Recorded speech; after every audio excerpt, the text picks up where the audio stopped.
O alvo da eliminação foi Leonard, de 35 anos, membro do Conselho Unido, cidadão da Tecnocracia Unida da Eurásia. Este ato pretendia fortalecer o controle do grupo sobre o governo, mas em vez disso acabaria por levar ao seu colapso. Depois disso, um novo Estado ressurgirá das cinzas. Brutus e Marie correram para a cena do crime. Preocupados, correram até o corpo caído no chão. Brutus disse à garota para ligar para alguém pedindo ajuda. A vítima sentiu-se aliviada por não morrer sozinha, mas nos braços das pessoas que amava. Ele pensou que não seria capaz de cumprir a promessa que havia feito, de ver o mundo mudar juntos. Ele acreditava que o governo, em vez de resolver os problemas do mundo, fazia promessas vazias e roubava daqueles que acreditavam nelas. Eles introduziram o seu sistema nas escolas para poluir as mentes das pessoas. Foram ensinados que estes vis-opressores eram os seus representantes, protectores e salvadores. Talvez o próprio Leonard tivesse acreditado em todas essas promessas se não tivesse visto com os próprios olhos padarias fechadas, parques sujos, lojas fechadas com tábuas, orfanatos lotados, a lista é infinita. Esses golpistas teciam uma teia tão forte que parecia que nada seria capaz de rompê-la. Ele não entendia por que as pessoas deveriam ajudar aqueles que as machucavam, trabalhar para elas, pagá-las e ser gratas a elas. Os anos se passaram. O personagem principal estudou e trabalhou muito, aprendeu a mentir descaradamente para derrotar os monstros, tornou-se um deles, mas em vez de se alimentar dos fracos, jurou protegê-los devorando predadores. Brutus e Marie foram os primeiros a segui-lo e, com o tempo, outros se juntaram a eles, seus seguidores crescendo cada vez mais à medida que ele provava ser um orador maravilhoso. O inimigo tentou convidá-lo para suas fileiras, mas ele se recusou a obedecer. Quando perceberam a ameaça que Leonard era, já era tarde demais, sua teia foi rasgada e as pessoas finalmente entenderam tudo o que realmente estava acontecendo. Como último recurso, os tiranos contrataram um assassino para matar seu indomável inimigo. Nisto eles conseguiram ter sucesso, e o personagem principal sentiu que sua vida estava se esvaindo. A última coisa que ele fez foi agradecer aos amigos pelo apoio. Houve um barulho terrível ao redor, e a garota não parava de pedir ao cara inconsciente que acordasse. Depois que ele recobrou o juízo, ela perguntou se ele estava bem. Ao recuperar o juízo, ele não entendeu o que estava acontecendo e parecia não se lembrar completamente do que havia acontecido com ele e por que estava deitado no chão de alguma caverna. Ele começou a olhar ao redor de seu corpo e gritou de medo, como se lhe parecesse estranho. A garota bateu nele e disse que se ele gritasse de novo, ela seria forçada a bater ainda mais forte nele. O herói ligou para a irmã dela e disse que entendia tudo. Ele olhou novamente para suas mãos e concluiu que aquele não era seu corpo, mas ainda não entendia onde estava e quem havia se tornado agora. Também não entendia por que chamou a garota que estava na sua frente de irmã. A menina não entendeu o que aconteceu com Er. Disse que ele assustou e sugeriu chamar um médico. Leonard percebeu que o nome dessa garota era Gorgia, e ele era seu irmão mais velho, cujo nome era Er. O personagem principal presumiu que fossem espantalhos, goblinoides. Os espantalhos são a raça mais fraca, mesmo comandados por goblins. Eles são inteligentes, mas isso não é muito importante no mundo em que se encontra. A tribo Erma se viu no centro de uma guerra entre os goblins de Gira e os kobolds de Kur, e foi escravizada pelos Gira e forçada a trabalhar nas minas. Agora a tribo arrisca suas vidas por centavos em cavernas mágicas conhecidas por abrigar monstros, minérios mágicos e tesouros criados na Era dos Deuses. Er e sua irmã são espantalhos nascidos em cinza com grande talento mágico. Apesar de serem respeitados por seus poderes no passado, os nascidos em cinza uma vez tentaram usar seu poder para controlar outros espantalhos. Falhando em um golpe, foram proibidos de usar magia, e com o tempo sua habilidade desapareceu. Agora estão o mais baixo possível, sendo lixo entre lixo, tudo era um pesadelo, e não poderiam existir normalmente.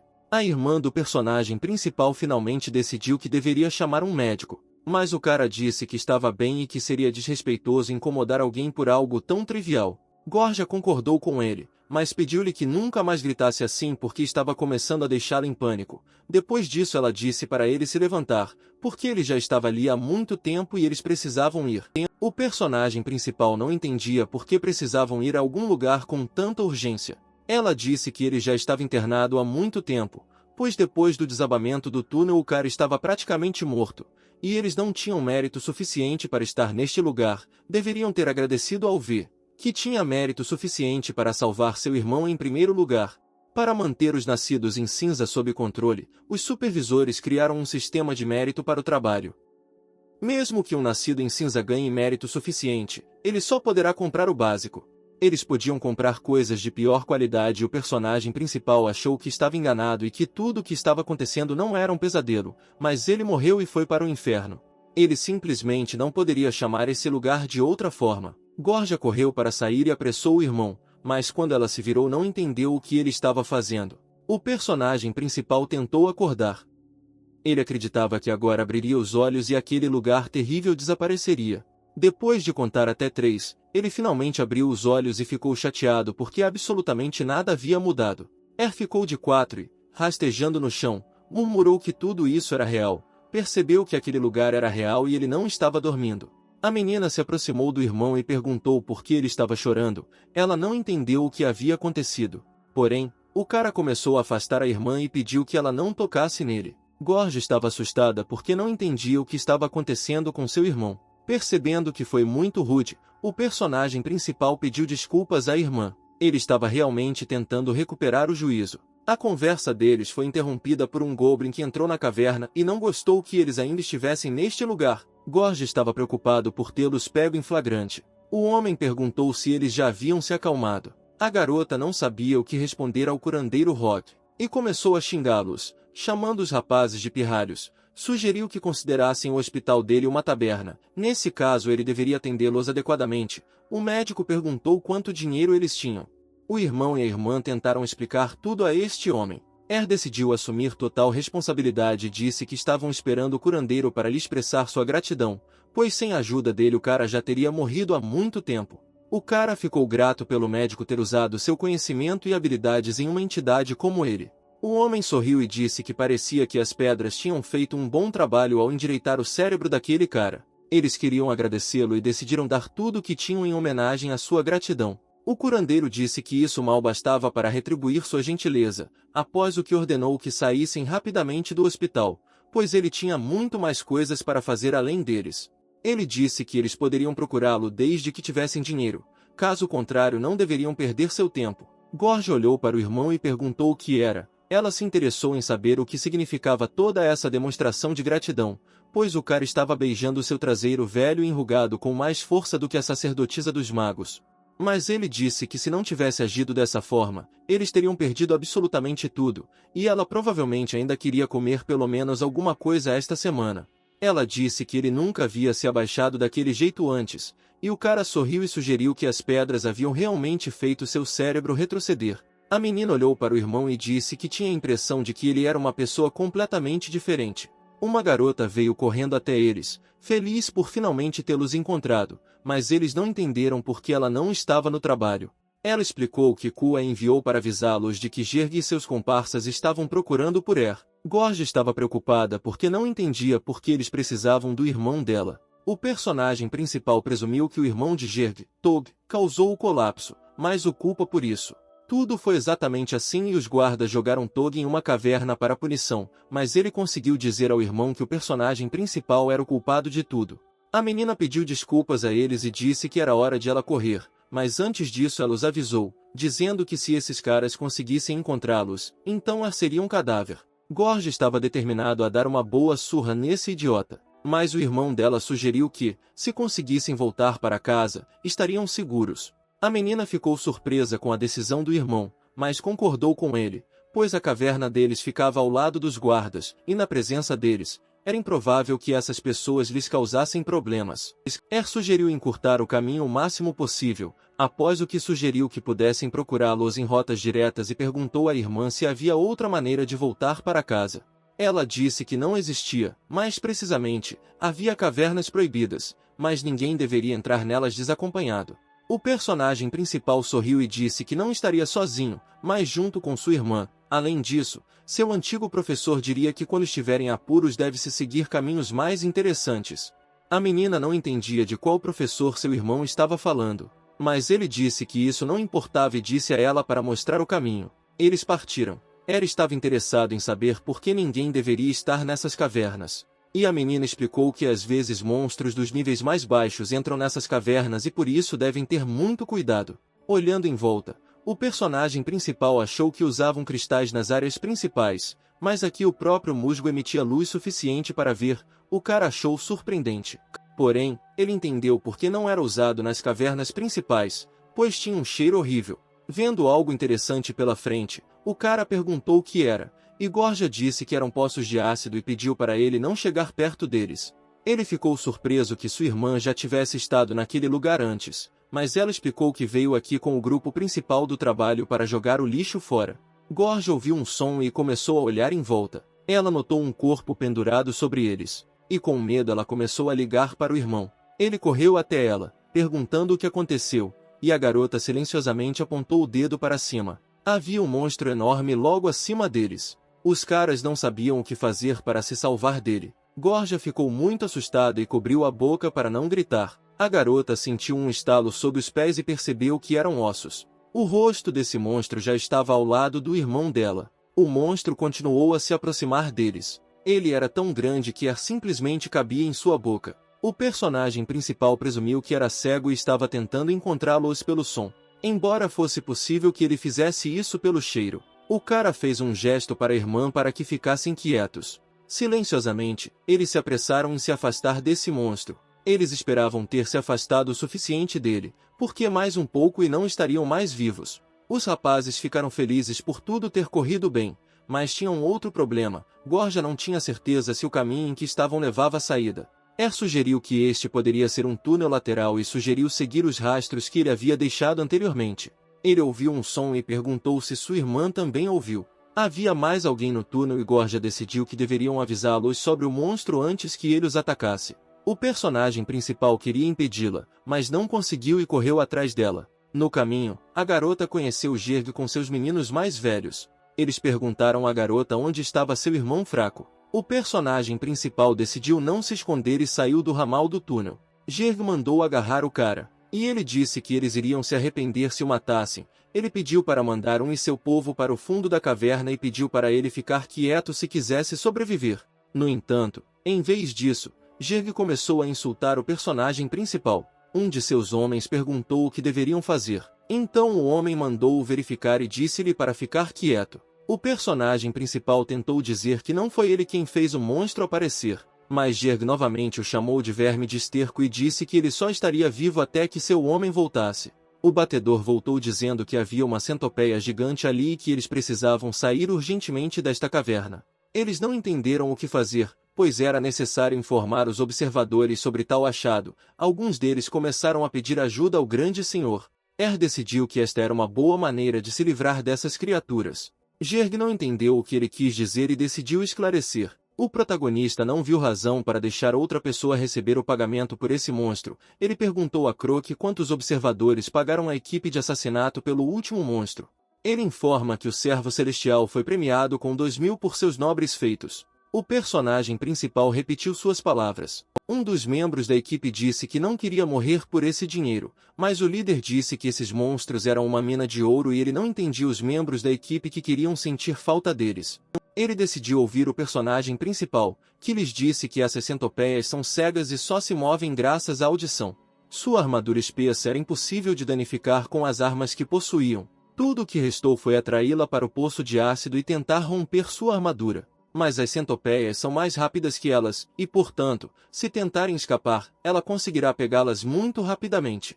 Porém, eles não iriam fugir dela, mas tiveram que se posicionar ao longo do túnel e se revezar no lançamento de dados para atrair sua atenção. Jerg gostou desse plano. Mas alguém teve que atraí-la para a cova com ácido, porque ela mesma não teria subido lá. Ele decidiu deixar esse destino para porque esse era o plano dele. Porém, Gorja defendeu o irmão, dizendo que ele estava ferido e não conseguiria escapar do monstro. Mas ele decidiu concordar com a proposta de Jerg e garantiu à irmã que daria conta da tarefa. Jerg perguntou se o cara o ajudaria a bater a porta depois que ele voltasse. Ele, é claro, concordou e pediu para acreditar nele. A menina não entendia o que o irmão estava fazendo, pois ela tinha certeza que esse homem iria matá-lo. O cara tinha certeza que com certeza tentaria fazer isso, mas ele tinha seu próprio plano para esse caso. Ele só contou para a irmã fugir se ela entendesse que as coisas estão ruins. Mas ela não entendia como deveria entender que as coisas estavam ruins. O personagem principal disse que neste caso ele iria gritar. Começou a dar instruções aos membros do grupo de acordo com a ordem de suas ações. SAV não entendeu por que teve que atrair o monstro para o túnel, mas o líder da gangue deu um tapa na cara dele e disse que ele sempre se gaba de quão rápido ele é e agora tem a chance de demonstrar isso. Depois de jogar os ossos, o cara precisa correr até o musgo brilhante, já que o monstro é cego, ele não o verá depois que o monstro for embora. Os integrantes da gangue deverão ficar em seus lugares até ouvirem o comando. SAV prometeu que, uma vez no lugar, ele definitivamente agiria de acordo com o plano deles. O personagem principal disse que você precisa ficar próximo ou embaixo do musgo para ver o que está acontecendo, e tentar não se mover para não fazer sons desnecessários. Jerg teve que ficar bem próximo ao cristal na curva, eles teve que levá-lo ao poço de ácido, após o qual Jerg ajudaria o personagem principal a trancar o monstro lá.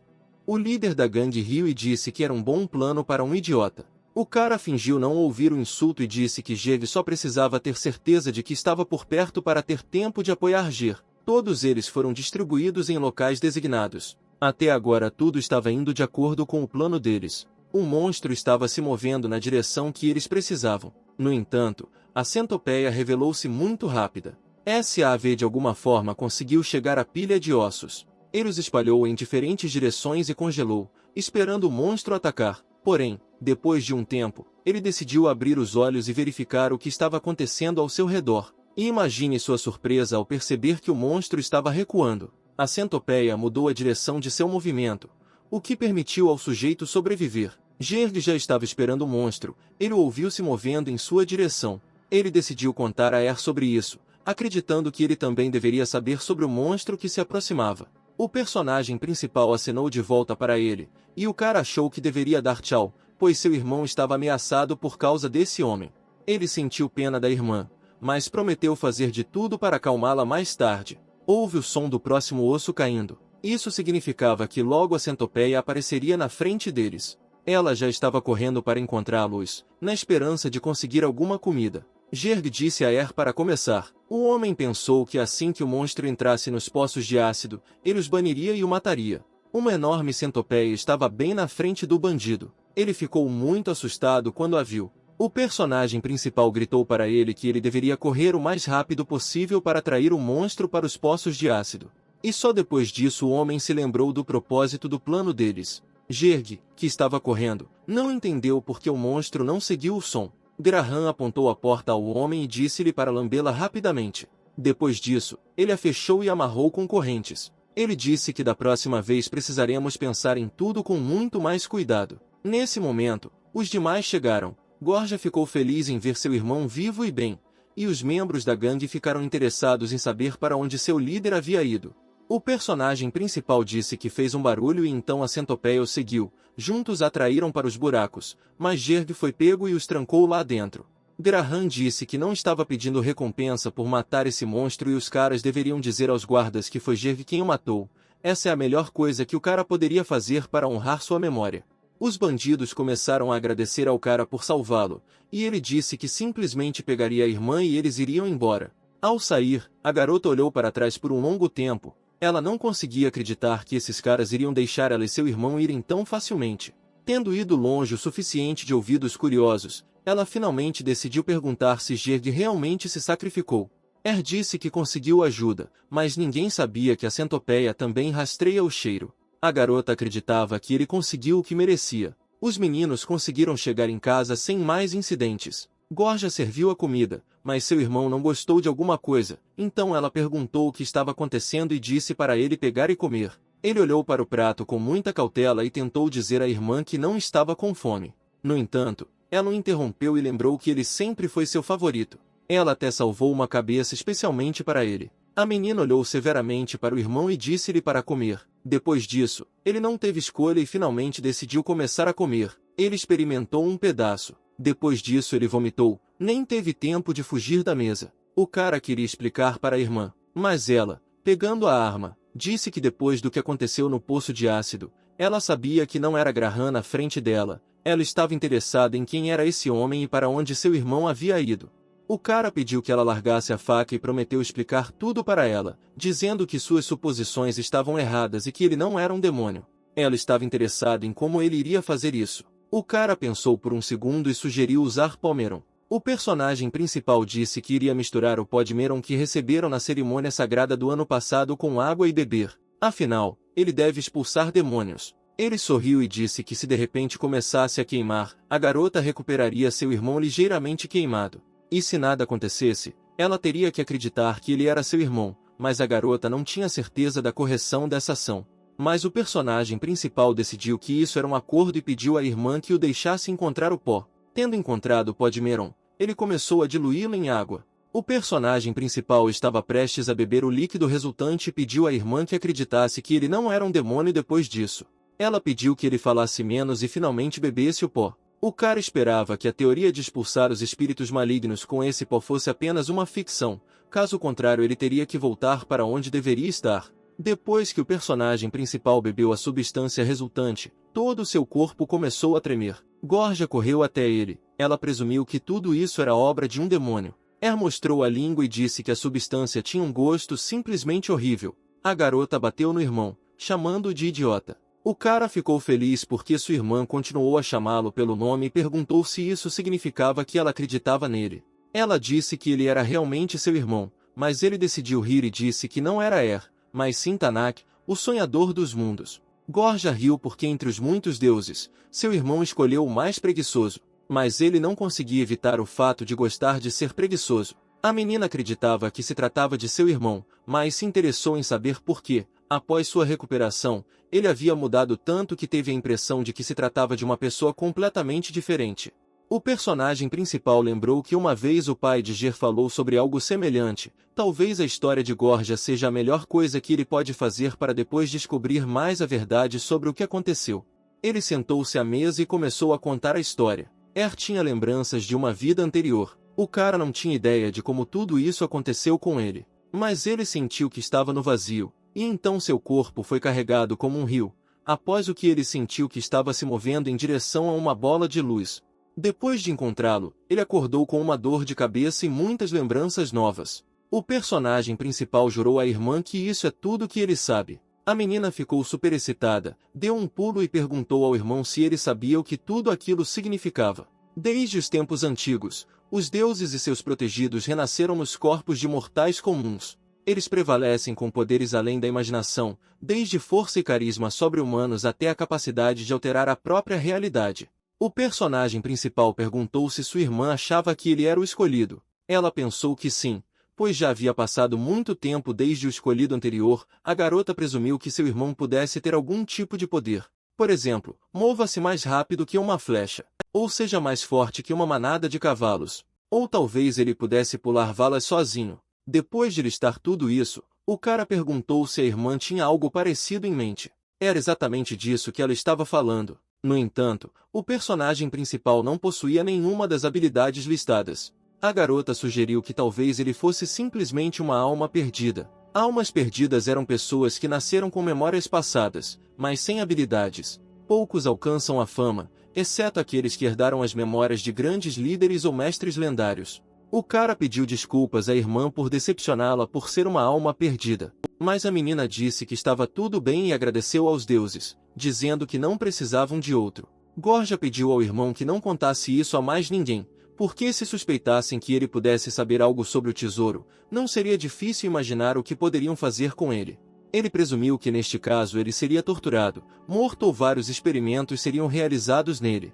A menina decidiu impedi-lo porque não queria mais ouvir isso, pediu para não mostrar a ninguém as habilidades que ele pudesse ter. Ele disse à irmã para não se preocupar com isso porque gostava de ter todos os dedos das mãos e dos pés. A garota não tinha ideia do que fariam se de repente alguém visse seu namorado usando essas habilidades. Ele se imaginou estrangulando alguém que o pegou usando seus poderes. Porém, ele disse à irmã que também não imaginava o que eles teriam a ver com essas pessoas. Foi por isso que inicialmente não contou tudo isso para a irmã, simplesmente não queria que ela se preocupasse ainda mais com ele. Agora Gorgia entendia o motivo de seu comportamento. A menina se interessou pelas lembranças de seu irmão, ele não parecia muito um homem nobre, se não levarmos em conta sua atitude condescendente. No entanto, ele disse à irmã que em sua vida anterior não era um homem nobre. Essas memórias eram de outra vida e de outra sociedade. Ele era um rebelde que se esforçou para tornar sua sociedade um lugar melhor. A garota estava interessada no que aconteceu com ele. Ele falou sobre isso. que cometia um erro, e ele foi morto por nobres que eram contra a mudança da sociedade. Gorgia decidiu, por precaução, descobrir se seu irmão iria fazer algo contra o Blues. Mas ele sorriu e perguntou se ela realmente achava que ele era tão estúpido. A garota olhou silenciosamente para o irmão, sem saber o que dizer a ele em resposta. E ele sugeriu encerrar este tópico. Ele não era um guerreiro com armas e armaduras, nem comandava um exército ou mágicos, então era improvável que pudesse derrubar alguém em um futuro próximo. Gorgia não sabia quem eram os mágicos e começou a se interessar por essa questão. O cara explicou que os mágicos são parecidos com os xamãs, mas são mais metódicos. Eles estão mais associados à energia mágica do que aos espíritos. Gorgia sorriu, porque falava como se soubesse alguma coisa sobre magia. Por segurança, ela decidiu descobrir se seu irmão conhecia magia. Mas ele perguntou se sua irmã sentia magia em suas ações, ao que ela respondeu que não, mas não tinha certeza disso. Pediu à irmã que parasse de tirar conclusões precipitadas, porque ele tinha certeza que se ele usasse magia, ela definitivamente sentiria isso. O cara entendeu porque os deuses os mantinham perto, porque eles podiam sentir magia por causa de sua linhagem. A menina disse que a suposição do irmão estava correta. Ela pediu ao personagem principal que lhe prometesse algo, e ele estava interessado no que tinha a prometer. Ela pediu a ele para nunca mais mudar. O personagem principal estendeu a mão e pediu à irmã que fosse até ele. Então ele a abraçou com muita força. Ele prometeu que não importa o que acontecesse, sempre seria seu irmão. Leonard acordou e viu uma luz brilhante à sua frente. Olhando em volta e examinando seu corpo, ele não conseguia entender nada. Ele estava em um quarto de hospital com seus melhores amigos ao seu lado. Brutus pediu que ele não se mexesse muito, pois havia sido gravemente ferido no peito e ainda estava em estado crítico. O personagem principal olhou para o amigo e perguntou se Brutus estava realmente parado na frente dele. E o cara sorriu e disse que na frente dele estava o único Brutus. Protegendo o rosto da luz forte, Leonard presumiu que tudo o que aconteceu com ele foi um sonho comum. Marie se perguntou com o que a amiga deles estava sonhando. Ele riu e disse que provavelmente sua namorada não acreditaria. O cara disse que sonhou com uma bobagem sobre uma vida após a morte em que se tornou escravo. Nesta vida ele nem era humano, ele estava interessado em saber se seus amigos poderiam acreditar nisso. Marie disse que tudo isso realmente parece bastante incomum. Ele pediu ajuda aos amigos, pois precisava sair da cama com urgência e voltar para o esquadrão. Estendendo as mãos para os amigos, percebeu que algo estava errado com eles, como se pertencessem a ele desde aquele sonho terrível sobre a vida após a morte. Leonard ficou desapontado ao perceber que nem tudo foi um sonho. Brutus pediu desculpas ao amigo e disse que, infelizmente, não poderia fazer nada a respeito. O personagem principal admitiu que sente falta dos amigos. Eles também sentiram falta dele e pediram-lhe que tentasse encontrar a felicidade na vida após a morte. Ele prometeu fazer isso e pediu aos amigos que não se preocupassem com ele em hipótese alguma. Amigos pediram que ele mudasse este mundo. Eles o conheciam melhor do que ninguém, então podiam ter certeza de que depois dele este mundo não permaneceria o mesmo. Os amigos ainda prometeram voltar para ele. Enquanto isso, deveria lhe fazer companhia. Leonard não entendia por que estava com ele. Alguém menos irritante poderia sentar-se com ele. Abordou Leonard e disse que ele também estava ofendido. Mas, apesar disso, ele ainda era próximo de Leonard. O personagem principal pediu desculpas ao cara e disse que só pode haver um líder no time e portanto o verdadeiro terá que dormir um pouco. Porém, o cara insistiu que era o corpo dele. E então Leonard iria cuidar dele. Os dois sabiam que o verdadeiro não seria capaz de mudar sua vida, mas Leonard em seu corpo poderia dar conta dessa tarefa. Foi forçado a admitir que seu interlocutor estava certo. O homem pediu que ele não desanimasse e prometeu que esse cara seria lembrado por muito tempo. O cara pediu a Leonard que contasse a verdade para a irmã, porque ele não queria machucá-la. O homem disse que nunca teve irmã e prometeu cuidar dessa menina como se fosse sua irmã. Ele prometeu tornar este mundo um lugar melhor para esse cara e sua irmã.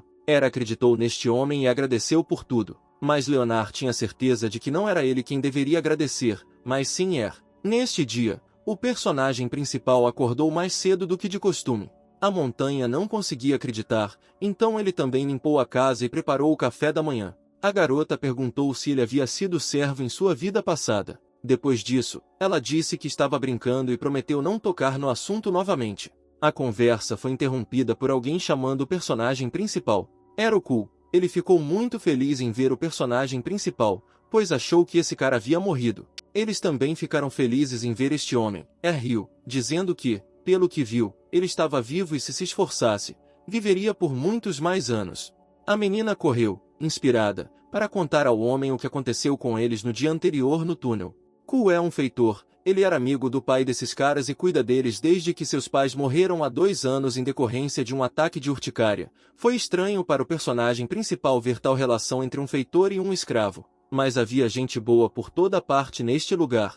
O homem não conseguia acreditar que ajudou a derrotar a centopeia. Disse que ele correu mais rápido que os outros. O feitor riu e disse que este era o que ele conhecia, ninguém conseguia correr tão rápido quanto ele. O homem ficou feliz porque a ideia de capturar aquele monstro foi um sucesso, mas havia muito que fazer hoje, então ele começou a distribuir tarefas. Havia necessidade de uma fazenda de cogumelos e engorja. O resto foi para a mina para escavar.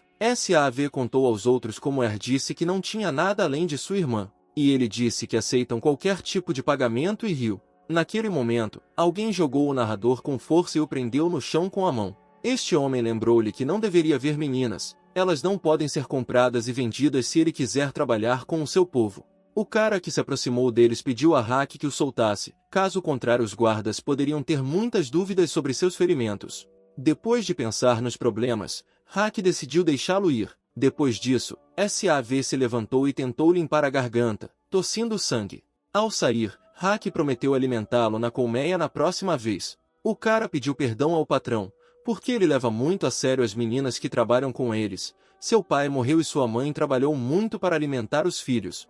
Sav perguntou se ela morreu. A interlocutora disse que tinha manchas pretas que podiam ser curadas, mas exigia muito esforço. O patrão tentou arranjar fundos para o tratamento, mas todos os clientes abandonaram. O chefe ficou muito preocupado com isso e, portanto, Sav deveria ter se lembrado disso. Câncer alcançou Haki e disse que ele deveria se acalmar, caso contrário perderiam mais gente. No entanto, o chefe estava interessado em saber se o seu assistente lhes contava sobre as regras. Câncer disse a todos que podem correr e roubar o quanto quiserem, mas não podem tocar nas meninas pelas saias, mas esclareceu que afinal são caras e às vezes ficam com sangue na cabeça. No entanto, Hek não precisava de tanta sujeira em sua gangue e disse que Vigra poderia levar esse cara. Câncer pediu ao patrão que se animasse e lembrou que a gangue não poderia existir sem espantalhos, e eles já estavam atrás de VYGRY em número. Ao ver o animal de estimação do chefe, Câncer apontou para ele e disse que o inseto favorito do chefe havia retornado. Ele percebeu que o cara havia encontrado uma gota de coragem, mas ainda não entendia por que o chefe o amava tanto. O chefe olhou para o cara ao lado da gangue de Gerg, e pareceu-lhe que viu uma pobre criatura inofensiva ao lado dos demônios. Esse cara parecia tão indefeso para ele que não conseguia lidar com os agressores que atacavam constantemente. Ele tinha o desejo de se levantar e defendê-lo. Ele lembrou que existe um ditado que diz que nenhuma boa ação fica impune. Haki experimentou sua eficácia ao ajudar Veit. Veit não era como ele, mas apesar disso eles continuaram irmãos. Porém, um dia tudo chega ao fim. Durante a expedição anual aos níveis mais profundos para eliminar colmeias e outras pragas, Hek e Veit juntos em Vigra e seu espantalho estavam de guarda. Os goblins esperavam que eles morressem, mas eles e os meninos trabalharam duro o suficiente no treinamento para permanecerem vivos. Eles foram atacados por um enorme monstro que parecia uma aranha, mas com seus esforços comuns conseguiram derrotá-lo. Assim que montaram acampamento, os goblins os organizaram em grupos de batedores. O grupo de Hek foi enviado para uma terra distante, ou foi enviado para uma área próxima ao lago e Vigra foi enviado para o outro lado da caverna. Naquela época, Hek foi enviado para o lugar mais perigoso, e Veit pediu para ir com Ou. O chefe queria que esse cara estivesse seguro e por isso ficou feliz que esse cara decidiu tirar uma folga. Ele acabou tendo razão, um esquadrão de colmeias os emboscou e eles tiveram que lutar até a morte para sobreviver. Quase todo o esquadrão Hek ficou ferido, e o grupo de Ou foi destruído. Não há mais vestígios de Veit. Haki não se importou com quem o agarrou, ele foi obrigado a devolver o irmão. Ele o encontrou caído no chão, o cara estava coberto de sangue. O chefe ficou muito zangado. Naquela batalha havia 2 espantalhos para cada um deles. Mas os espantalhos de Hek sabiam lutar, mas os espantalhos do inimigo não. O chefe ficou gravemente ferido naquela batalha. Ele acabou sendo um tolo cego que aqueceu uma cobra no peito. Mas o seu povo continuou a lutar contra o inimigo. Mas Veit colocou uma faca na garganta e disse-lhes para pararem se valorizassem a vida do chefe. e o próprio patrão pediu que parassem. O irmão pediu desculpas a Hack, dizendo que nunca poderia ser seu amigo, pois Vigra lhe fez uma oferta melhor. O patrão não entendia nada, sempre considerou esse cara seu irmão, e ele perguntou se Hack realmente pensava que eles eram irmãos. O cara não gostou que seu amigo tivesse uma vida tão fácil. Garotas, amigos, poder e tudo que White podia fazer era viver à sua sombra. E então percebeu que tinha algo mais valioso, algo que todos queriam, mas não podiam ter, era a confiança de Hack. Então ele decidiu aproveitar isso para conseguir o que desejava sinceramente. Ele fez um acordo com Vigra. O cara acreditava que o amigo não precisava se preocupar, pois com certeza contaria à irmã como o irmão dela morreu nobremente, salvando a expedição de um ataque das colmeias. White disse que essa garota é linda e tem um corpo excelente. Vigra interveio em tudo o que estava acontecendo, dizendo que só um idiota se regozija diante da morte de sua vítima. Disse ao cara para não se fazer de bobo e acabar com ele o mais rápido possível. Mas ele pensou que seu senhor gostaria de ver o desespero de seu oponente. Mas Vigra tinha certeza de que um guerreiro morrendo nas mãos de seu amigo já parecia bastante épico. Abaixando a voz, White concordou com seu novo mestre. Balançando a adaga para o amigo, ele disse novamente que não deveria se preocupar, pois iria cuidar de seus negócios. Essas palavras irritaram completamente Hack e ele deu um pulo, balançando o machado. Com um golpe, ele cortou as duas mãos do cara que considerava seu irmão, e ele prometeu que lidaria com ele mais tarde. Ele correu para atacar seu rival, que perguntava ao seu senhor o que deveriam fazer. Ele foi o primeiro a enviar uma pessoa próxima de Vigra para outro mundo. Vigra acabou, todos os seus espantalhos foram destruídos. Só faltou lidar com White. Ele implorou a Hack que o deixasse ir, dizendo que estava envolvido em tudo isso, porque prometeram matar todos de quem ele gostava. Mas o patrão acreditou que esse cara só estava preocupado consigo mesmo. Depois disso se despediu dele, pedindo-lhe que melhorasse na próxima vida, mas seu amigo não entendeu o significado dessas palavras e perguntou novamente. Hack o deixou para ser comido por monstros. Percebendo isso, o cara começou a pedir perdão ao amigo, e implorou por ajuda. White lhe ensinou que a misericórdia valia muito e que ele nunca mais cometeria esse erro. Câncer trouxe o chefe de volta de suas memórias, convidando-o a fazer pelo menos alguma coisa. Afinal, eles não poderiam deixar o lixo de Vigra em seu território. Mas Hack decidiu deixá-lo. Ele tinha certeza que alguns espantalhos precisavam aprender da maneira mais difícil. O grandalhão enfurecido perguntou ao personagem principal quem ele pensava que era. Ele já mandou esse carinha ir embora. O homem tinha certeza de que se matasse era agora, absolutamente ninguém sentiria falta dele. Pog virou-se para Varg, sugerindo que era o toco de um pederasta. Essa nulidade era irmão de Gorja, um dos que se recusaram a trabalhar para Vigra. Puck achou que ele era estúpido por ter o túnel desabado bem em cima dele, e Vaga achou que precisava gritar com ele para passar por ele. Ele chamou o cara de estúpido e ordenou que ele saísse do caminho, mas Era estava interessado no que aconteceria se ele não fizesse isso. Nesse caso, eles iriam desmembrá-lo e depois seguir adiante. Era acenou com a faca, cortando a garganta de um dos rivais. Ele disse que era uma má ideia mostrar ao inimigo seus pontos fracos e sugeriu que o homem se lembrasse disso na próxima vida. Os bandidos que vieram com Varg gritaram que ele o havia matado, mas o próprio personagem principal sabia que foi ele quem fez isso. Os bandidos acreditaram que o cara não entendia o que havia feito. Porém, ele entendia perfeitamente que havia interferido nos negócios de Vigra e matado um de seus guerreiros. Por causa disso, uma caçada começaria agora para ele. Ele chamou esses homens de lixo e pediu-lhes que lhe contassem algo. O personagem principal perguntou-lhe se ele não havia sido um alvo antes e se eles tinham certeza de que não eram um alvo. Ele acreditava que todos os nascidos em cinza eram vítimas de intimidação e assédio, todos eram vítimas dos guerreiros da turfa. E por causa de covardes como esses dois, todos sofrem dia após dia, semana após semana. Seus amigos e entes queridos sofrem. Todos eles vivem em constante tormento. Mas ele diz o suficiente sobre tudo isso e se pergunta quem está pronto para acompanhá-lo, quem está pronto para enfrentar os covardes e deixar de ser um alvo, quem está pronto para viver uma vida normal. Todos pensaram nas palavras dele, alguns acharam que ele estava certo e outros decidiram que o cara tinha enlouquecido. Um velho no meio da multidão gritou que esse cara estava certo e que eles estavam fartos. As pessoas se rebelaram e começaram a atirar pedras no povo de Vigra, gritaram para que saíssem. Eles queriam que eles os deixassem em paz, alguns até desejavam que esses caras queimassem no inferno. Esses dois tentaram acalmar os desordeiros, dizendo que se esse idiota se atreveu a matar Varg, isso não significa que todas essas pessoas possam desprezá-los. Eles são os espantalhos de Vigra e ninguém vai pegá-los vivos, e se essas pessoas o fizerem não obedecê-los, então, neste caso, o próprio Vigra virá. SAV disse a qualquer um com coragem para dar um passo à frente para que pudessem ver quem essas pessoas realmente eram. A maior parte da multidão atirou pedras e saiu do local da briga. O idoso que foi o primeiro a apoiar o personagem principal não entendeu o que estava acontecendo com esses caras. SAV disse que essa era exatamente a reação que esperava deles, pois falam muito, mas fazem pouco. Ele mandou que todos desaparecessem enquanto eles iam trabalhar. Apenas ele estava determinado e não tinha intenção de partir. Hack tinha certeza de que era impossível fazer um rato tremer, e Hack disse que eles eram crianças e se ofereceu para ajudar esse cara, afinal. Mas o patrão disse para ele não interferir, dizendo que esse cara ou ficaria esperto ou morreria, tudo dependeria de suas futuras ações. Ele decidiu que primeiro deixaria essas criaturas trabalharem em Air, e só depois, se necessário, eles se encaixariam na ideia. SAV disse que o personagem principal agora tem a chance de implorar por misericórdia e se ele fizer isso, talvez tudo aconteça rapidamente. Mas em vez de implorar por misericórdia, o cara perguntou e se eles fossem fracos. Os bandidos não esperavam isso dele. O cara continuou perguntando se isso significava que eles teriam que rastejar na lama e deixar lixo como eles pisar neles. Eles realmente têm que suportar o bullying.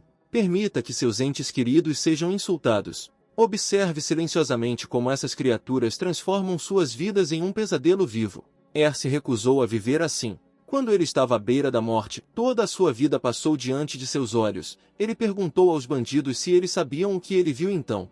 O cara olhou em volta e percebeu que a multidão estava recuando. Enquanto isso, os bandidos perguntaram o que ele viu. Mas o personagem principal disse que não viu absolutamente nada. Ele via apenas uma vida que não valia nada, uma vida em que trabalhava todos os dias para não receber nada em troca. A vida de um escravo não poderia ser chamada de vida, era um inferno, que só terminaria após sua morte. E o personagem principal percebeu que se ele já estava no inferno, então por que não deveria tentar lutar? Ele não entendia por que tinha que perder constantemente. Ele se virou para a multidão e disse que não entendia por que todos tinham que perder. São fracos, às vezes covardes, mas juntos podem fazer o impossível. Então ele pediu aos seus irmãos e irmãs que partilhassem o seu poder, e em troca prometeu partilhar o seu poder com eles, prometeu tornar-se a sua espada e escudo e juntos poderiam recuperar a sua dignidade. A multidão começou a gritar o nome de Er. Um cara na multidão gritou que Er precisava se virar. Feito isso, ele viu o céu tentando atacá-lo por trás. Ele continuou suas tentativas de atacar, mas o personagem principal evitou-as habilmente. Depois disso, ele decidiu contra-atacar, e ele enfiou a faca direto no coração de SAV. Ele disse que o primeiro havia sido derrotado e perguntou para onde foi o segundo. E ele ficou coberto de lágrimas e catarro no chão, e os apoiadores de Er o chutaram. O personagem principal disse que o povo de Vigra não tem medo deles, porque são minoria, pediu a todos que o seguissem e jurou pela sua vida que Vigra nunca mais poderia ameaçá-los. Mas o personagem principal ouviu alguém aplaudir em resposta ao seu discurso. Foi o patrão quem disse que precisava falar com Er. Depois de tudo o que aconteceu, o personagem principal voltou para casa. Gorja, que soube da situação por outras pessoas, correu em busca do irmão. Quando ela correu para casa, ela o encontrou e primeiro perguntou o que ele havia feito. Mas ele não entendeu o que havia feito de tão terrível, e sua irmã disse que todos já estavam dizendo que ele condenou todos à morte matando o inimigo.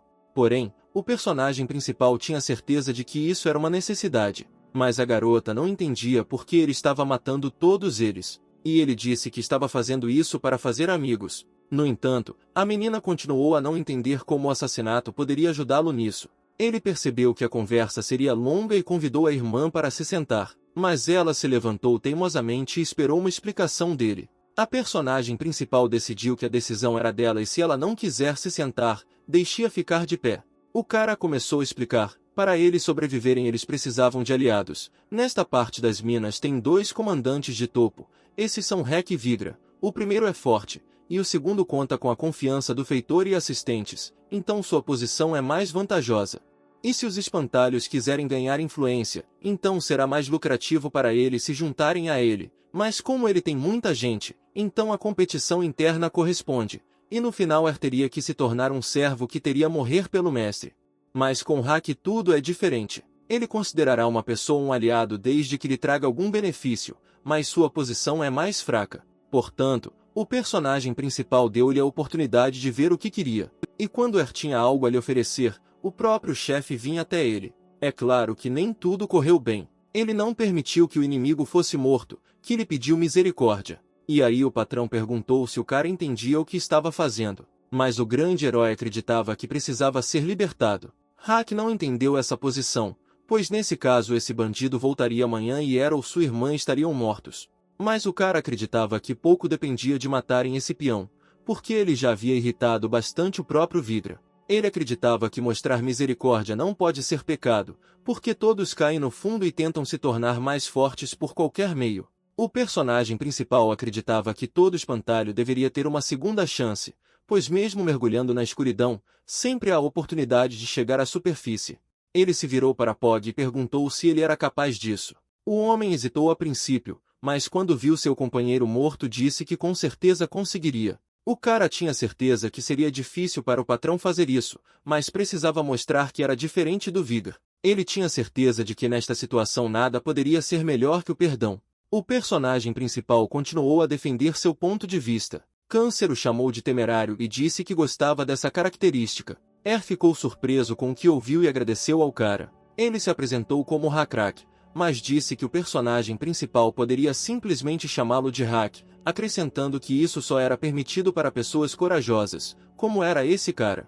O personagem principal agradeceu a Câncer e perguntou se poderia deixar Pog ir. Câncer olhou para o chefe e perguntou se eles poderiam ouvir esse cara, porque ele parecia legal para ele. Hack não gostou muito da ideia e bufou. No entanto, no final ele acenou com a mão e disse ao detido para sair. Pog ficou muito feliz com a decisão do patrão e por isso correu para fugir. Mas algo o fez parar. Ele se virou e agradeceu ao personagem principal por salvá-lo. Então ele correu ainda mais rápido do que antes. Er virou-se para o chefe, dizendo que nem tudo estava perdido e que a esperança permanecia, mas Hack acreditava que esse cara havia enlouquecido. Todos estavam sussurrando, discutindo a ação do chefe e de Er. Mas o personagem principal decidiu aliviar a tensão e disse que todas essas pessoas simplesmente viveram com medo por muito tempo. Nesse momento, o diretor apareceu e perguntou se eles haviam terminado a apresentação. O patrão começou a dar desculpas ao supervisor, e o personagem principal cumprimentou Torst como um velho amigo, que perguntou como estava Gorja. O cara respondeu que ela estava bem e prometeu cumprimentá-la. Depois disso, o capataz informou a todos que o show havia acabado e que deveriam voltar ao trabalho, caso contrário provariam seu chicote sem cumprir o padrão. Com certeza o patrão resolveu perguntar a Er se o diretor estava bravo, e ele respondeu que eram velhos amigos, mas apesar disso não deveriam ficar muito tempo no local do incidente. O cara perguntou a Hack se ele sabia de qualquer lugar tranquilo para conversar. Como resultado, Hack decidiu ficar do lado do protagonista, oferecendo proteção contra Vigra e assistência na criação de uma facção. Gorge estava interessado no que queria em troca. O personagem principal deveria se tornar seu vassalo e administrar uma zona tampão entre os territórios de Vigra e Hack. A menina presumiu que seu irmão agora era o novo chefe da gangue. Parecia-lhe que esse era o desejo de Er, independente de quem ele fosse. Mas o cara insistiu que não conseguiria proteger ninguém sem as forças necessárias, e como não conseguiria atingir seu objetivo sozinho, teve que procurar ajuda externa, incluindo sua irmã. Ela se perguntou se seu irmão ainda estava neste corpo. O personagem principal disse que ainda estava lá e admitiu que amava muito a irmã. A menina queria ouvir o nome verdadeiro daquele que se mudou para o corpo de seu irmão, mas ele estava com medo de que, se revelasse seu nome a ela, ele se tornaria um demônio e se tornaria seu servo para sempre. Mas Gorja disse-lhe para esperar até que ela chamasse o padre. O cara finalmente desistiu e disse que seu nome é Leonar Eranvandretin, mas seus amigos apenas o chamam de Leve. Depois disso, a garota pediu a Leve que se batesse, e ele, provocativamente, mostrou a língua para ela e disse que nada disso aconteceria. A menina riu. Ela estava feliz porque pelo menos quem possuía seu irmão não era um demônio. Enquanto fugia, Paul relembrou sua vida antes de se juntar à gangue de Vigra. Ele tinha uma esposa e 2 filhos maravilhosos. Mas um dia, garotos crescidos de uma gangue chegaram à caverna deles. Eles o convidaram para se juntar a eles, e em troca, não tocar em sua família. Quando ele saiu, esse cara lamentou muito ter que deixar sua família. No início foi muito difícil para ele tirar algo das pessoas comuns. E ele engoliu todas as suas atrocidades no bar com um copo de cerveja. Mas logo ele começou a gostar de pegar o último pedaço daqueles que não conseguiam revidar. Algum tempo depois, ele se esqueceu da esposa e dos filhos e passou a conviver com as meninas com muito prazer. Sua esposa passou por momentos muito difíceis naquela época, chorou a noite toda e os filhos tentaram consolar a mãe.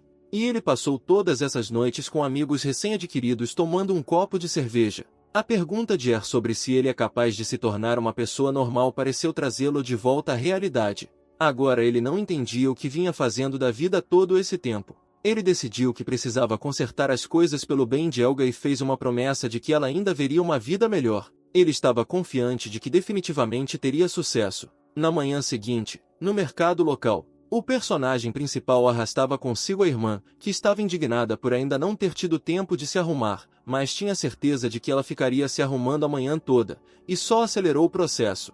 A menina lembrou ao irmão que foi obrigada a poupar dinheiro porque algumas pessoas ainda mantinham a dignidade. O personagem principal ficou chateado porque estava economizando dinheiro para comprar uma porta de madeira para sua gruta.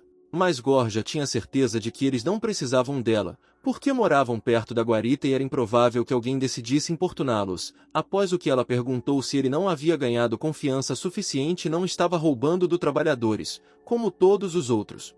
O cara disse que Hack só permitiu que ele controlasse o setor porque ele mesmo não teria recebido nada dele, e o personagem principal ainda economizou dinheiro para ele pegando-o em suas mãos.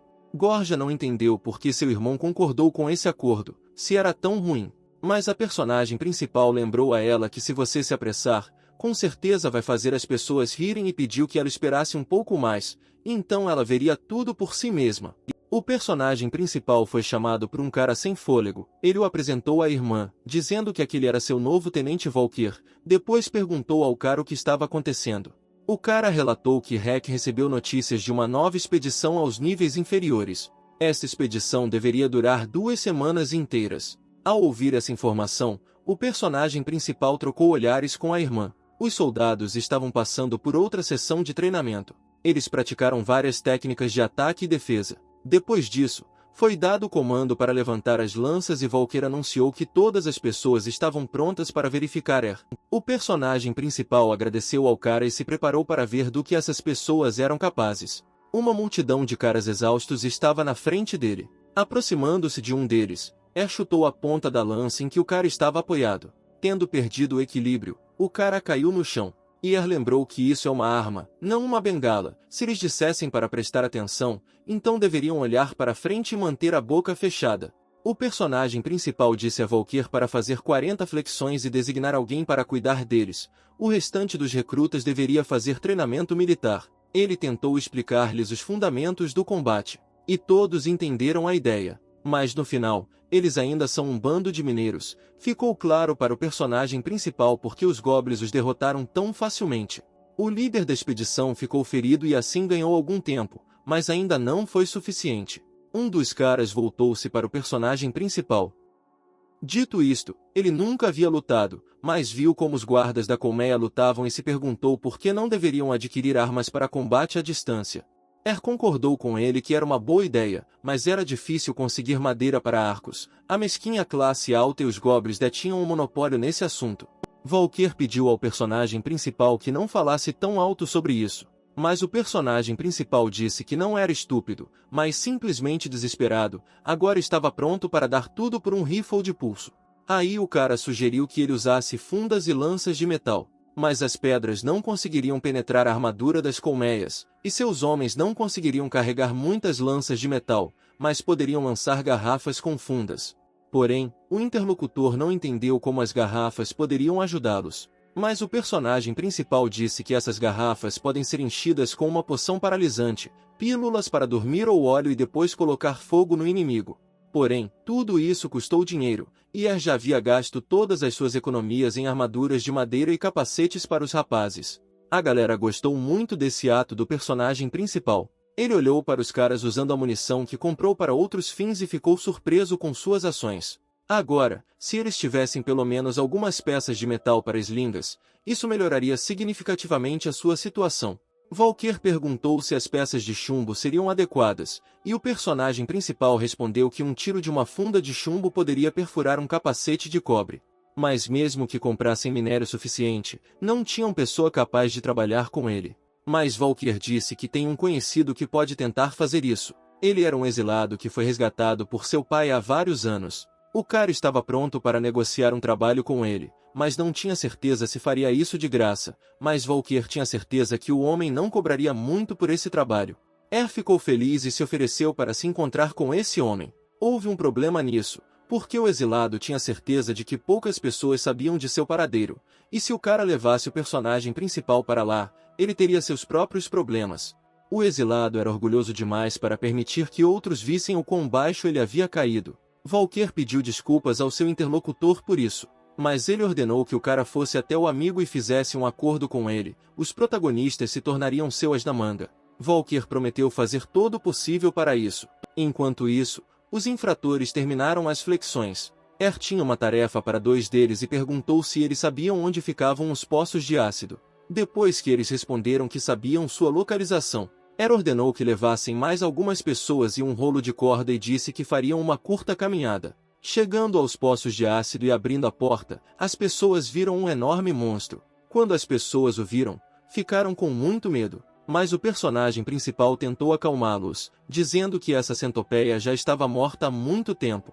Este monstro deveria servi-los bem. Valkyr mostrou as amostras ao personagem principal e ele gostou muito delas tanto no peso quanto na forma. O mestre estava muito orgulhoso de seu trabalho. Pediu uma tipóia, queria testar imediatamente a nova arma. Ele começou a girar a arma para lançar o projétil. Como alvo, ele escolheu um monstro que tinha uma armadura bastante forte.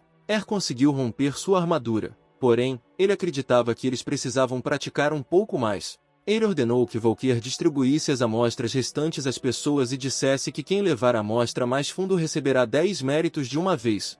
O cara perguntou se poderia tentar, porque quando criança ele era o melhor atirador. O personagem principal não se opôs ao fato de Valkyr dar o exemplo para todos em sua própria pele. Ele achava que até uma criança poderia usar uma tipóia para caçar. Valkyr ficou chateado por não ter conseguido romper a armadura, mas o personagem principal o animou, dizendo que o cara com certeza teria sorte da próxima vez, ele só precisava de prática. Pediu a Valkyr que encomendasse o máximo possível dessas balas. Porém, ele teve que desistir de todas as decorações, porque não havia tempo para elas. O cara correu para o exílio para transmitir-lhe rapidamente as palavras do personagem principal, e Gorgia sugeriu que seu irmão estava tendo um dia maravilhoso hoje. Mas ele acreditava que esse dia poderia ser muito melhor se sua irmã lhe permitisse colocar uma porta de madeira na entrada de sua casa. Gorgia não entendia o quanto eles poderiam falar sobre esse assunto, porque não tinham dinheiro para isso. A menina ficou chateada porque o zelador lhe disse para ir descansar porque ela havia trabalhado muito para ganhar mérito. Foi muito ruim que a pessoa que fez com que ela trabalhasse até a morte estivesse preocupada com sua saúde. O personagem principal entendeu que era difícil para sua irmã ser o único ganha-pão, mas tudo isso pelo bem do futuro comum. A menina não se importava com esse futuro, ela só queria dormir. Ele sugeriu que ela preparasse o jantar, e ela poderia dormir naquele horário, mas a garota o interrompeu e perguntou como era o cheiro.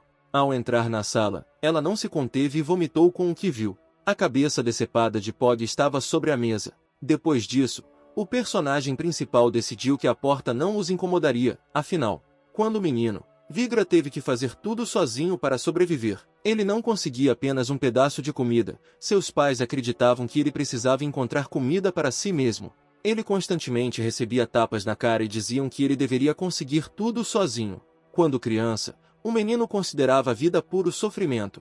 Seu padrasto era o líder em sua área. Olhando para o menino ele via o passado de sua mãe e apenas seus próprios fracassos. Os odiadores de seu pai descontaram em Vigra. Quando ele cresceu, seus pais o mandaram para as arenas de luta. Para pagar pelos cães, o cara foi forçado a lutar todas as noites com seus colegas pela sobrevivência. Seus rivais imploraram por misericórdia. No entanto, ele foi impiedoso. Afinal, o inimigo sobrevivente poderia matá-lo. As brigas de ratos eram a norma para eles. As crianças do bairro se divertiam fazendo ratos brigarem por restos. Assim como seus pais obrigavam, os fracos eram obrigados a dançar para a diversão dos fortes.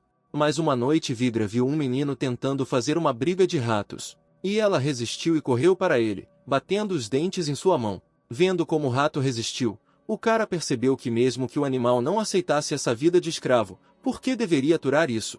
Este rato sabia que não poderia vencer, mas lutou como um rato, não como um escravo. Ele pensou que se o rato tem tanta coragem e determinação, então por que ele não consegue demonstrar isso? Mesmo que sofra ou morra, pouca coisa mudará em sua vida. Naquele dia, Vigra abandonou todas as leis existentes e decidiu que viveria apenas de acordo com uma lei. Esta era sua própria lei, e se seus pais tivessem pensado um pouco sobre isso, eles definitivamente teriam sido capazes de prever isso. Ele não os envenenou, mas simplesmente os colocou para dormir, porque lhe ensinaram as leis deste mundo. O cara tirou tudo deles, o poder da vida e até de suas peles. Ele ficou com um machado ensanguentado na frente da multidão e disse que naquele dia essas pessoas testemunharam o fim da vida de um porco velho, e disse à multidão para contar a quem ele servia. Todos gritaram que estavam servindo Vigra. Um dia Oswald veio até ele e disse que ele estava certo e que Gelmar era um traidor. Das muitas estatuetas que estavam na prateleira, ele pegou uma. Ele lamentou muito que a situação tivesse acontecido dessa forma. Tendo tomado o lugar de seu pai, Vigra ficou sozinho no círculo de seus asseclas. Ele precisava do seu povo, daqueles cujos desejos não eram inferiores aos dele. O primeiro entre os 10 primeiros seguidores foi o mesmo Gelmar, bastardos abandonados dos nobres, como Vigra, que compartilhavam o desejo pela vida. Juntos eles defenderam seu campeonato. Eles também protegeram seu futuro. Esse cara foi o primeiro escolhido. Vigra o tratou como se fosse seu próprio filho. Os não entendeu qual o motivo que levou Gelmar a cometer tal ato. Mas Vigra sabia que depois de escolher os Yenmo como seus entes mais próximos, o cara só tinha duas opções, submissão ou traição. Sua escolha foi natural. Desde a época em que a Dúzia acabava de ser formada, Vigra ensinou a todos que o mundo era injusto, cruel e perigoso. Ele queria que todos aqueles caras, fazendo grandes coisas, não fossem algemados pelas correntes das leis, da moralidade e da ira dos deuses. E agora ele estava pagando pelo que tinha feito. Os estava interessado em saber o que deveriam fazer agora com o traidor. Mas Vigra disse que enquanto conversavam o palco já estava sendo preparado e só faltava esperar o resultado. E então os entendeu porque seu chefe ordenou que Gelmar enviasse aquelas cabeças para Er. Porém, o cara achou que usar os chefes da família Pog era demais. Mas Vigra tinha certeza de que pessoas como Pog não hesitam em cometer crimes quando lhes é conveniente, mas assim que se esgotam as oportunidades, lavam imediatamente as mãos. O homem nunca lhes disse para matarem ou violarem mulheres, eles fizeram-no porque queriam, mas culpam Vigra quando a sua consciência os afeta. Os não entenderam, porque o patrão nunca tentou impedi-los. Mas Vigra tinha certeza de que se tivesse passado seu tempo tentando levá-los à justiça, sua gangue nunca teria se tornado tão poderosa como agora. Os filhos de Pog também já estavam mortos. Ele acreditava que essas crianças eram beneficiadas por esse estilo de vida. Felizmente, Bolo conseguiu arrancar a esposa e a filha das garras de Gelmar. Vigra fez questão de levá-las para um local seguro. Isso é tudo que ele poderia fazer. Vigra disse-os para dizer a Gelmar para reunir todo o seu povo e atacar Ger. Esses jovens já adquiriram seu próprio exército e chegou a hora de avaliar suas capacidades. O chefe pediu ao seu subordinado que não o desapontasse se ele fosse quem é. Enquanto isso, na sede do protagonista, o personagem principal relatou que o povo de Rek foi bloqueado por outras tropas e portanto teriam que passar pelas cavernas dos comedores de cadáveres, que era exatamente o que o personagem principal precisava. O cara perguntou ao auxiliar como estava indo a construção das barreiras e ele respondeu, dizendo que as pessoas deveriam estar prontas pela manhã se essa tarefa não as matasse. Mas o protagonista lembrou que isso aconteceria se não estivessem preparados para a chegada do exército de Gelmar. Volker estava assustado porque eles estavam em menor número e a maioria de seu povo nunca havia lutado antes. Mas a maioria dos generais, desde os tempos antigos, buscava o favor dos deuses antes da batalha. Decidiu não ser uma exceção. O personagem principal visitou uma enorme caverna com paredes pintadas. Vendo as pessoas à sua frente, ele disse que tinha vindo ver a sacerdotisa de Kataga. Um dos que estavam à sua frente disse que todos que quiserem ver a sacerdotisa devem estar limpos. Então ele apontou para a entrada de outra caverna. Ao entrar, o personagem principal viu um homem sentado no chão. Ele disse que a água de Myron limpa a alma e era preciso bebê-la 2 vezes. Ao ouvir falar dessa água, ele se lembrou da situação em que teve que beber o pó de Myron, esperava que desta vez tudo corresse melhor que a anterior, e perguntou onde poderia conseguir essa água. O cara teve que encher um copo com cada uma das 2 pedras salientes. Ele observou ansiosamente enquanto gota após gota caía na tigela. O personagem principal disse que iria participar da batalha e realmente não gostaria que começasse sem ele. O homem de manto ficou muito surpreso, pois a maioria dos homens não gostaria de participar da batalha. O homem não entendeu por que essa batalha era tão importante para ele, não tinha certeza se seu interlocutor conseguiria entendê-lo, mas lembrou que o cara estava no templo de Zeia, a divindade da guerra, e perguntou quem, se não ele, poderia entendê-lo. Concordou com ele e disse que esta batalha deveria decidir seu futuro. Se ele vencer, poderá mudar este mundo para melhor, e se perder, seu povo morrerá e ele será morto. O cara perguntou se essa quantidade de água era suficiente. A senhora olhou e disse que ele poderia beber. Depois de beber, percebeu que a bebida ainda tinha gosto de esgoto. O interlocutor estava interessado em saber por que o personagem principal iria lutar, enchendo a segunda tigela com água. O cara disse que lutava por justiça, para que o mundo finalmente se tornasse justo. Porém, a mulher tinha certeza de que não existe justiça, pois o que é justo para ao contrário, para outro pode ser injusto. Pareceu estranho ao personagem principal ouvir de alguém que adora o deus da guerra. Ele sempre acreditou que essa divindade tinha sede de sangue. Mas Zeia queria trazer à tona o que há de melhor no mundo e, através dos conflitos, todas as coisas vivas se tornaram mais fortes. Acreditava que o assassinato não poderia tornar uma pessoa mais forte, mas seu interlocutor tinha certeza de que não foi o assassinato que o tornou mais forte, mas a vitória. O cara estava se perguntando se ele chamasse esse deus de anormal, a sacerdotisa ficaria ofendida por ele. O interlocutor riu e disse que todos os deuses são loucos, porque se tudo fosse diferente o mundo deles não seria o que é. O personagem principal estava interessado em saber que escolha ele tinha, partir e viver sua vida como um verme insignificante.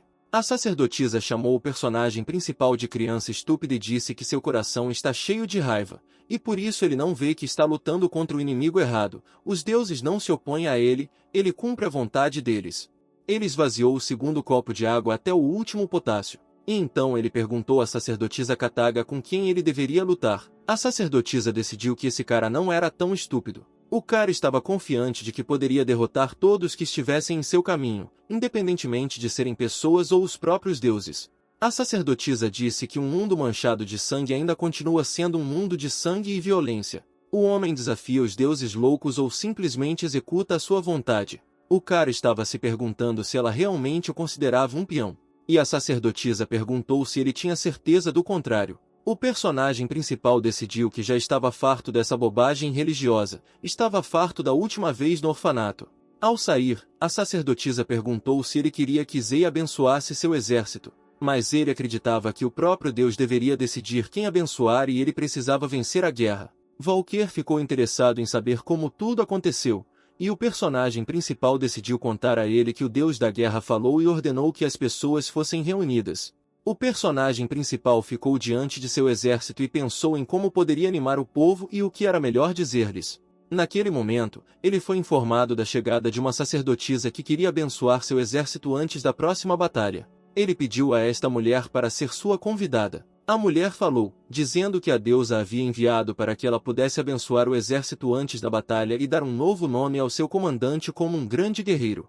A partir de agora, será conhecido como Leão, o Libertador. Esse nome tocou nos ouvidos do protagonista. Ela disse que o tempo que Léo passou nas sombras acabou e agora ele deve mostrar aos deuses do que é capaz.